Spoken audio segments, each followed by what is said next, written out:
Yo guys, Dewa di sini. Welcome back to Bincang Dewasa. Kali ini kita bakal ngobrolin topik yang seru banget, program hamil. Eits, tapi jangan mikir ini cuma urusan cewek ya. Ini tuh kerjaan tim bro sis. Calon ayah dan ibu punya peran yang sama pentingnya. Jadi, siapa pun lo, kalau lagi ngerencanain buat nambah anggota keluarga, kumpul sini, kita bongkar bareng-bareng dari nol.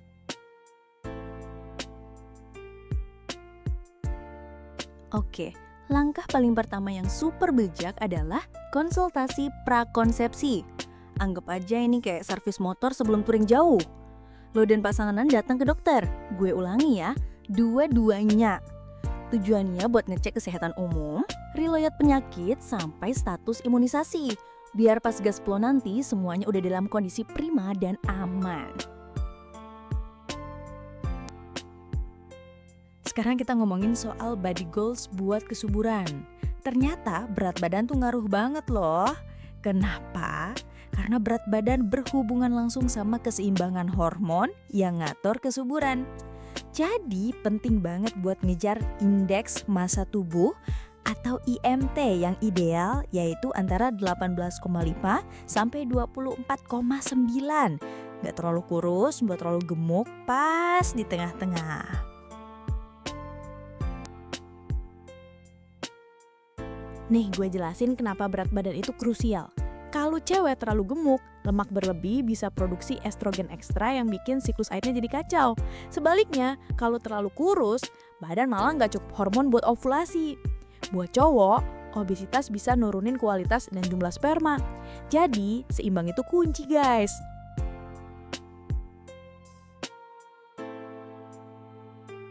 Lanjut ke asupan, buat para calon ibu, ada nutrisi wajib nih. Yang paling utama adalah asam folat. Penting banget buat mencegah cacat lahir pada bayi dan harus dikonsumsi jauh-jauh hari sebelum hamil.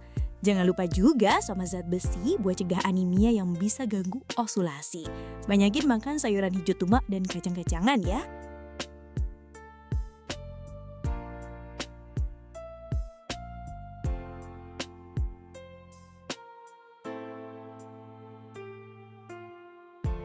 Calon ayah jangan mau kalah, kalian juga butuh superfood.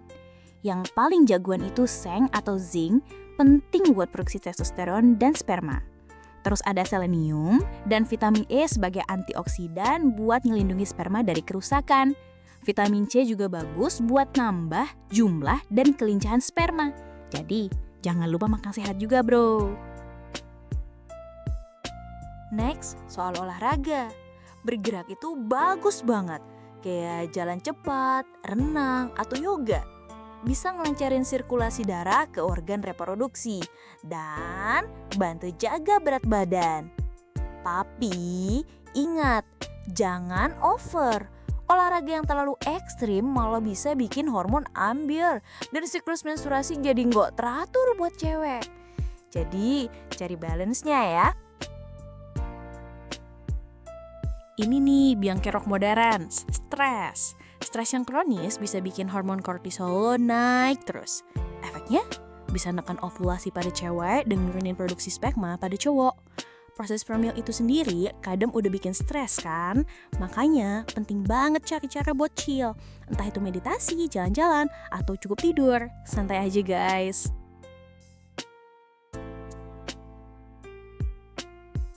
Oke. Sekarang the big no-nos. Pertama, rokok. Ini musuh besar kesuburan. Racunnya bisa ngerusak DNA sel telur dan sperma. Kedua, alkohol. Kalau kebanyakan bisa ganggu ovulasi cewek dan nurunin kualitas sperma cowok. Kalau lo berdua serius mau promil, berhenti dari dua kebiasaan ini adalah salah satu keputusan terbaik.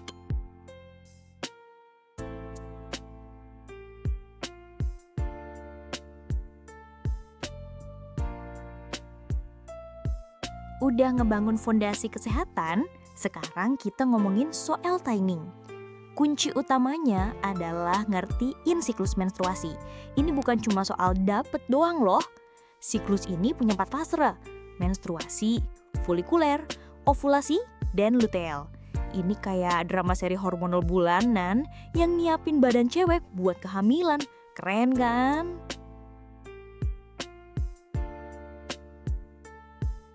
Banyak yang salah kaprah, ngira masa subur itu cuma 24 jam. Salah besar. Faktanya, fertile window atau masa subur itu berlangsung sekitar 6 hari. Kenapa? Karena sperma bisa bertahan hidup di dalam tubuh cewek sampai 5 hari. Sementara sel telur cuma bisa dibuahi 12 sampai 24 jam setelah keluar. Jadi lo punya jendela waktu yang lumayan lebar. Nah, puncak dari semua drama siklus ini adalah ovulasi. Ini adalah momen D-Day ketika sel telur yang udah mateng dilepaskan dari ovarium Artuba Fallopi. Momen inilah yang ditunggu-tunggu sama perosperma yang udah nongkrong duluan. Jadi, nentuin kapan ovulasi ini terjadi itu krusial banget.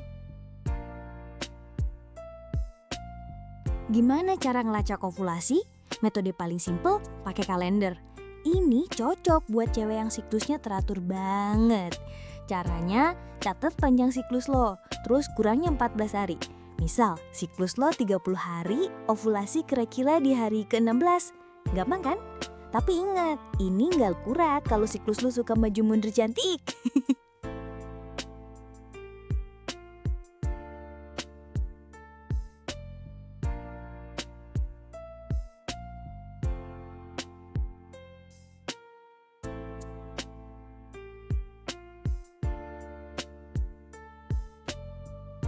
Metode kedua, ini gratis dan real time. Cek lendir cervix. Iya, beneran. Pas deket ovulasi, lendir ini bakal jadi banyak, jernih, licin, dan elastis kayak putih telur mentah. Ini adalah lendir subur yang jadi jalan tol buat sperma berenang. Kalau udah nemu tanda ini, artinya lampu hijau.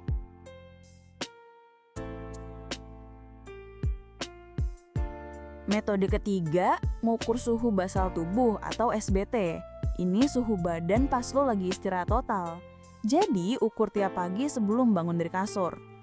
Setelah ovulasi, suhu badan bakal naik dikit dan bertahan. Metode ini fungsinya buat konfirmasi kalau ovulasi emang udah terjadi. Jadi, lo bisa kenalin pola siklus lo ke tebannya. Mau yang lebih akurat, pakai alat tes ovulasi atau OPK.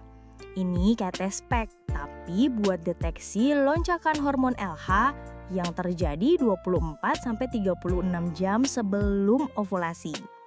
Pas hasilnya positif, itu sinyal paling kuat buat beraksi. Kalian bisa berhubungan intim hari itu dan 1-2 hari setelahnya. Peluangnya jadi maksimal.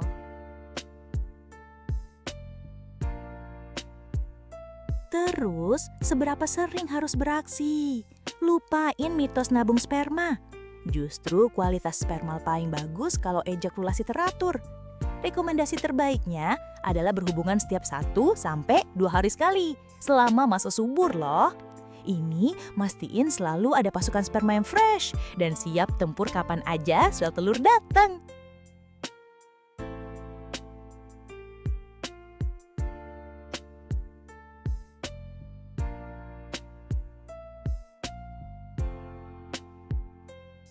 Oke, gimana kalau udah nyoba semua tapi belum berhasil juga?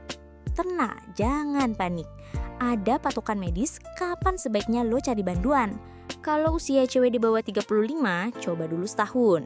Kalau antara 35-40, coba 6 bulan. Dan kalau di atas 40, lebih baik langsung konsul aja pas mulai program. Mencari bantuan itu tanda lo kuat, bukan lemah. Penting banget buat dicatat guys. Infertilitas atau susah hamil itu bukan cuma masalah cewek. Penyebabnya tuh terbagi rata. Sepertiga dari faktor wanita, sepertiga dari faktor pria, dan sepertiga lagi kombinasi keduanya atau gak diketahui. Jadi stop saling nyalahin. Ini masalah tim yang harus dipecahin bareng-bareng. Terus ngapain aja pas ke dokter? Tenang, gak semenakutkan itu. Pertama, lo berdua bakal diwawancara detail. Terus ada tes awal.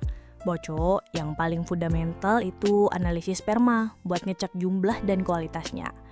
Buat cewek, biasanya ada tes darah buat cek hormon dan USG.